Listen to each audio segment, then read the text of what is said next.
Hey Capricorn, welcome to your weekly forecast for June 28th through July 4th. We're going to see what's going on for Capricorn Sun, Moon, and Rising. If you happen to find this video outside of the dates I mentioned, don't you worry. You found it when you were meant to find it. There's some message in here that's meant for you. These are general readings. Not every single message will resonate. Take the ones that do, leave the ones that don't. So without further ado, Capricorn, Sun, Moon, and Rising, let's see what's going on for you guys in the week ahead. Okay.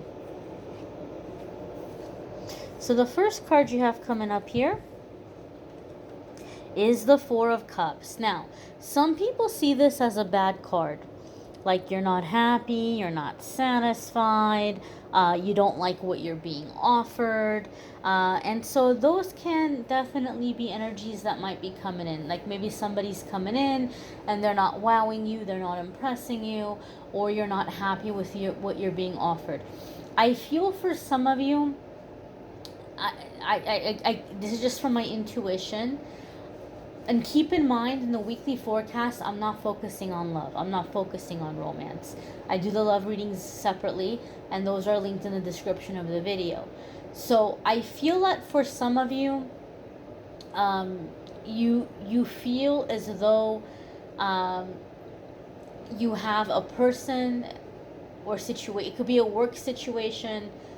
So a person at work, a work situation, or a situation you're having with friends or family, where there's a bit of a, I'm gonna say disagreement, but not disagreement and like arguing, not fighting. Like you guys aren't seeing eye to eye.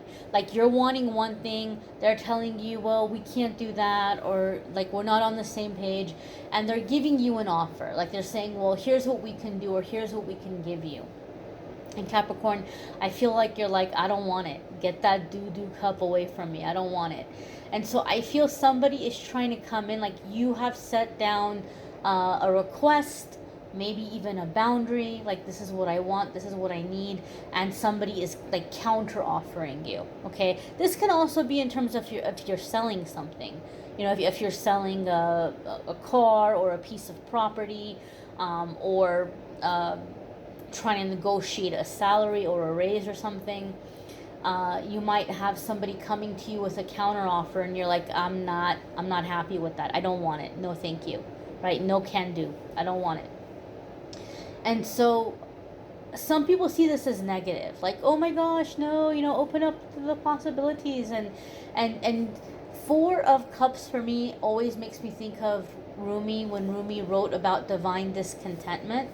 Divine discontentment is when we have that moment where we're like, no, I deserve more than this. I'm worth more than this. I deserve more than this. I see other people have it. They're no better than me. I deserve just as much. So when Four of Cups comes up for me, even though sometimes we worry that maybe we're being ungrateful or we're not being appreciative of what's coming in, it's more really a time that we're setting the bar, right? Like we're setting the bar in our life.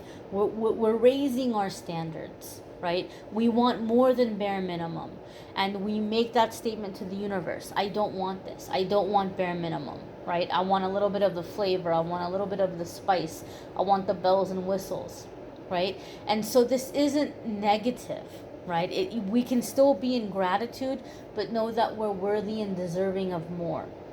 And so that's the energy I feel like a lot of you Capricorns are coming into the week with, or experiencing this week, in which like you're raising the bar, or you're coming into a new contract with the universe. You're setting out like new instructions, right?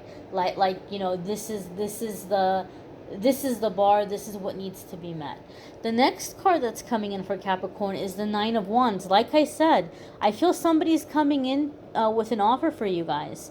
And Nine of Wands is like, you're like, no, like you're kind of defensive about it. You're leery about it. You're not trusting them. Like you can do better than that. You can do more than that.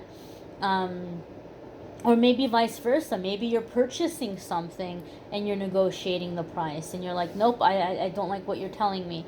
So some of you may be in some kind of negotiation. And for whatever reason, for some reason, the Nine of Wands is making me feel like this might go on for a while. Okay, don't get mad at me. I just have to tell you the truth. I don't want to come here and say, oh, it's going to be done really fast. And then you're like, oh, okay, wonderful, yay. And then it ends up taking a while. I feel something is being set in motion now. And I do feel like you're going to get what you want. And I'm feeling this intuitively. Like you are going to get what you want. But Nine of Wands is saying you're going to have to stand your ground. And it's going to be a bit of a battle.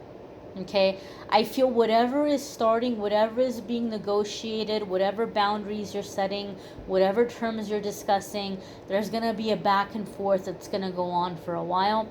But I feel like it's coming to completion in September of this year. I know that sounds like it's forever from now, but it's only 2 or 3 months from now. But I feel this negotiation is going to take a while. So if you're negotiating the sell or the purchase of something, it may be like you may be holding out for what you want, and it may be until September that this is finalized. Or if it's a raise or a promotion, it may take a while for the transition to happen or for the agreement to be made. Nine of Wands also comes up when we feel untrusting of other people, or we're scared that we're going to make the right decision. And Nine of Wands just wants to let us know that as long as we're being alert, as long as we're paying attention, we're not going to make the wrong decision. We're not going to make a bad decision, because Nine of Wands is like, you know the struggle. You've been through it before. You've been through 9 battles before this battle. Therefore, you know every trick, every lie, every scam, every manipulation under the sun. You've seen it before. You know all the tricks. So as long as you're paying attention for red flags, as long as you're being alert, you're not going to make a bad decision. You can be confident and you can trust yourself when you make decisions based on experience. Okay? That's one of the messages of Nine of Wands. The next card coming in for Capricorns is the Wheel. The Wheel is a major arcana card.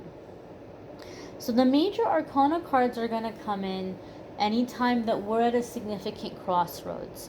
We're coming into a time of change. We're coming into a new chapter in our life, a new cycle. Okay? And so it's a defining moment for us. The Wheel specifically is about movement, getting unstuck, right? And I've said this has been an ongoing theme for Capricorn for a while in your weekly forecasts. I said this in the previous readings when it comes up. Capricorn, much like Scorpio, went through a very devastating cycle with Saturn that lasted a good 10 to 12 years, right? Like Capricorn, a lot of you are coming out of a long time struggle, right? And things are just barely beginning to lighten up. Things are just barely seeming like they're gonna go or move forward. But the Wheel tells us that getting unstuck, getting unblocked, that movement, now we're coming into a time it's gonna speed up. Things are gonna be happening much more quickly. Things are going to be aligning. Okay, where the areas in your life that you were unstuck, they're becoming unblocked, and there's going to be really big changes. However, for me in my readings, the Wheel of Fortune comes in with a heads up so that we can have the best, most comfortable outcome.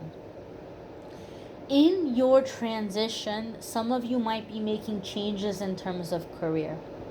You may be going into independent contract work, where you're working as an independent contractor, or doing something in terms of temping or freelancing, or you may be establishing your own business and becoming self-employed, or maybe you're taking on some kind of a gig to bring in extra money while you're working on something else, right? Some kind of income that is not set in stone, right? It's like we can't say when we work a 9 to 5, we know if we have a full-time job or we get 30 hours or 40 hours a week and those hours are guaranteed, we can know, exactly to the penny what our paycheck is going to be. But when you're doing independent contract work, or working for yourself, or doing freelancing, or doing gig kind of jobs on the side while you're working on goals or projects, your income is not set in stone. There's going to be some weeks you make a ton of money. There's going to be some weeks it's crickets and tumbleweeds. And that's really terrifying to a lot of people. But the wheel wants you to know that those slow periods, the crickets and tumbleweeds, you're supposed to have those slow periods so that you can rest and recharge and get your energy back up and be ready to go again, right? We can't go busy all the time. We'll burn out. So those slow periods are given to you so that you don't have burnout. If you are wise with the money that's coming in during the busy time, if you don't spend it like, oh gosh, yeah, I'm always going to have this kind of money coming in. Oh yeah, no worries, I'm going to get this, I'm going to get that. As long as you're being cautious and you're only spending on what you need, maybe a small treat here, a small treat there, being responsible in the ways that you're treating yourself or what you're getting for yourself. What's going to end up happening is when you have the slow time, you're not going to be worried about money. You're going to be glad that you have some time off, or that you have some slow time, that you can rest. And there's going to be money in the bank, right? And if you want to treat yourself to lunch, or get yourself a pair of shoes, or, take a day for yourself, or get a massage, or get a pedicure, or whatever, like, you'll be able to do those things. Right? So we don't have to be scared that, oh my gosh, I don't know if I could make it out there on my own, because I don't know that I can consistently every week or every month make this certain dollar amount. And Spirit is saying you don't have to. You really don't have to. It's about being in the flow and being in the management. Okay? And then when we do that, we avoid the feast or famine kind of energy or situation. Okay, this is specifically for those of you where you're making a career change, or you're wanting to make a career change where income is not set in stone, right? Like, you have freedom, kind of, sort of, to make your own schedule, but you're like, well, but the downside is, can I make it? Will I make enough consistently? So keep that in mind. Now, the next card coming up for Capricorns is the Judgment card. This is another major arcana card. So now here we have two major arcana cards coming in back to back. When I have a lot of major arcana cards come up in a reading, or when I have them close together, it tells me that there's going to be really massive changes. Things changing in a very short period of time. And Capricorn, you need to be cautious. You need to be careful, because things are opening up for you. You have good things coming. We know this. But the Judgment card is like, we need to make a big decision, because we have some kind of a calling, or spirit, or our guides are trying to pull us in a certain direction. And you may be dealing with lower energies. And sometimes these lower energies can use friends, family, romantic partners, to pull us down from that calling and to keep us in lower vibrational energy. And you might think, oh, well, you know what, it's okay, I can handle it, I got it, right? Like, if anything, I can be a good example, I can lift this person up. They might be a little bit toxic, or they might be low energy, or they may be trying to convince me that their way is the best way. But with a little bit of time and a little bit of patience, they're going to come around, they're going to see, and they're going to get it together. However, Judgment card for me in my readings tells me that if you continue with this person is pulling you down to their energy. So you need to be aware of this. I don't say this to be negative, okay? This is more so, and I'm going to be honest with you, this is more so for you Capricorns who are on a spiritual path, because not everybody is on a spiritual path, and that's okay, right? There's no like, like you need to, be thinking about spiritual things, and you need to be thinking about evolving spiritually. I mean, we do it when we're ready to do it. We do it when it's that point of our journey, right? So if somebody is focused on really physical things, or they're only focused on money and that's all that they care about, That's where they are in their journey. So I'm not saying that you have to be focused on spirituality. But those of you who are focused on spirituality, and you've been specifically wanting to take your gifts, your talents, your abilities, and use them in a way like to do good or to bring about positive change, some of you have a person that is trying to pull you down into their energy, or trying to get you to make the choices and the decisions that they think is best. This person can be very well-meaning, right? I mean, they obviously care about you enough that they care what's happening in your life, and they think that they're telling you to do what's best. But you're going to have to trust in yourself. Remember, with that Nine of Wands, pay attention. If something doesn't feel right, if something feels off, if something is reminding you of a previous employer or a previous relationship where something just wasn't right, and you're being reminded of it again in this situation, pay attention to that. That's spirit saying, hey, whoa, look out, be careful here. Okay? So if you're having that, pay attention to it. I would strongly encourage you guys to check out your moon sign and rising sign videos. Some weeks those might resonate with you more than others, or it could add a little extra information that could be helpful. Okay?